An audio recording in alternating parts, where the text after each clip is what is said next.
Komisi Pemberantasan Korupsi KPK akhirnya mengumumkan nasib 75 pegawai KPK yang tak lulus tes wawasan kebangsaan.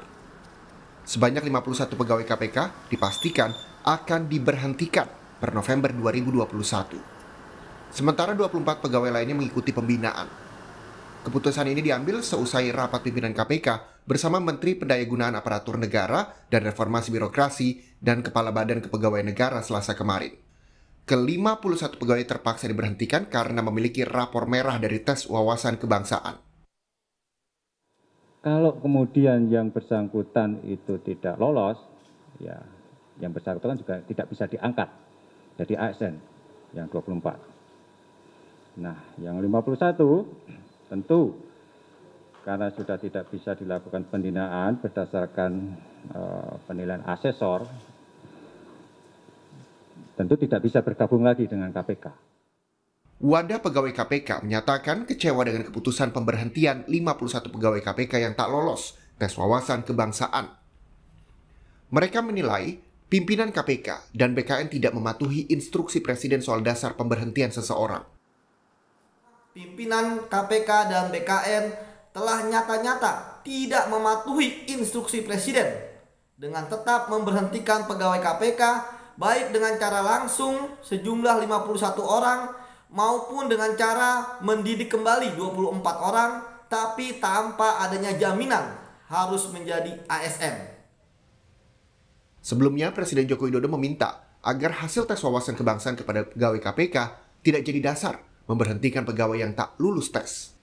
Hasil tes wawasan kebangsaan terhadap pegawai KPK hendaknya menjadi masukan untuk langkah-langkah perbaikan KPK, baik terhadap individu-individu maupun institusi KPK, dan tidak serta-merta dijadikan dasar untuk memberhentikan 75 pegawai KPK yang dinyatakan tidak lolos tes.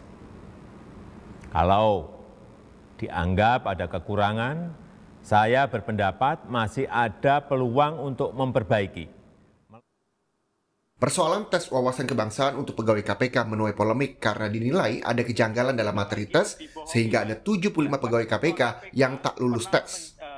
Apalagi menurut Direktur Sosialisasi dan Kampanye Anti Korupsi KPK, Giri Supradiono, pimpinan KPK sejak awal mengiming-imingi pegawai pasti lulus sehingga tak perlu belajar. Jadi kami penasaran, karena 75 pegawai ini dinyatakan tidak memenuhi syarat tanpa dilampirkan kenapa kita tidak memenuhi syarat sampai sekarang. Sehingga serta-merta atau data lain yang digunakan apa? Jadi saya pikir tes wawasan kebangsaan itu hanya gimmick saja. Komisi Nasional Hak Asasi Manusia juga menduga ada pelanggaran hak asasi manusia dalam tes wawasan kebangsaan. Karena stigmatisasi oleh pimpinan KPK dan penelusuran rekam jejak pegawai sebelum tes. Karena stigmatisasi itu dalam konteks hak asasi manusia sangat serius. Apalagi kalau kemarin misalkan mengesankan, ini mohon maaf banget, karena pengumuman kemarin itu pada akhirnya memperkuat stigmatisasi. Misalnya ini sudah dapat, angkanya sudah merah sekali, nggak bisa dibetulin.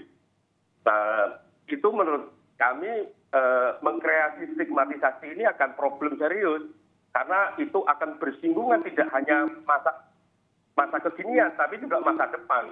Nanti Mas Giri kalau mau daftar menjadi pegawai apapun akan dibilang, wah ini bukan orang kebangsaan, bukan orang Pancasila. Sebelum wawancara misalnya, itu ada informasi yang kami dapat dari teman-teman pegawai, dijelaskan, terus ada juga informasi tertulis, yang sebelumnya ada beberapa orang yang rumahnya didatengin, dikorek-korek dan lain sebagainya. Dan itu menjadi konstruksi pertanyaan ketika wawancara.